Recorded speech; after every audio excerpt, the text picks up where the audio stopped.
Izvērtējot spēcīgākās jomas Latvijas zinātnē, secināts, ka mūsu pētnieku radošais potenciāls visvairāk saistīts tieši ar veselības nozari. Tur mūsu mediķiem, sadarbojoties ar moderno tehnoloģiju speciālistiem, ir cerības radīt pasaules mēroga unikālus izgudrojumus.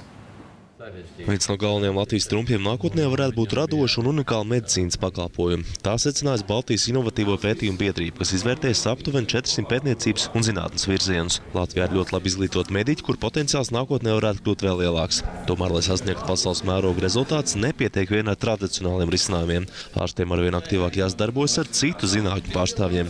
Kas varbūt liktos drusku jocīgi, bet īstenībā ļoti daudz matemātiķis būtu jāpiesaist medicīnā, ir jāpiesaist ļoti daudz šos IT speciālistus, jāpiesaist, protams, kā parasti biologs, ķīmiķis, fiziķis un tā tālāk.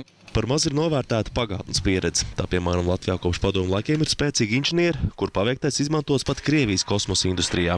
Padomu laiku tas šatls, tas bija pārklāts ar Latvijā ražotiem materiāliem. Ja? Un tad tieši tādi paši materiāli vajadzīgi likt mums gūžas, teiksim, locītavās un varbūt izmantot kā protēzes un tā tālāk. Lūk, un tas ir viss tas stāsts, ko mēs pašreiz gribam attīstīt.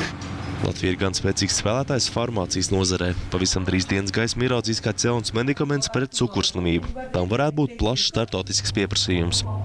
Liela interese kanādiešiem, un mēs tieši taisamies septembrī mēnesi tur lidot.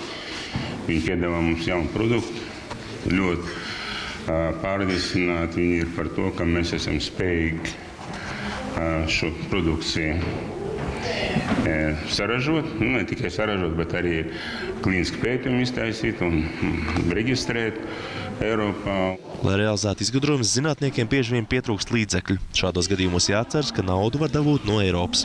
Ļoti svarīgi, lai tā nebūtu vienkārši fundamentāli pētījumi, bet lai tā zinātne būtu saistīta ar reālām inovācijām. Un šajā projektā, cik man ir zināms, ir identificēta 3 jomas. Tas ir informācijas tehnoloģijas, farmacija un, cik es saprotu, vēl kaut kas no nanotehnoloģijas. Problēmas rada fakts, ka daudz izglītot speciālisti jau aizbraukuši vai plāno doties peļņā uz ārzemēm, kur algas ir nesalīdzināmi lielākas. Jānis Zvērs, Andres Skangals, TV3 ziņas.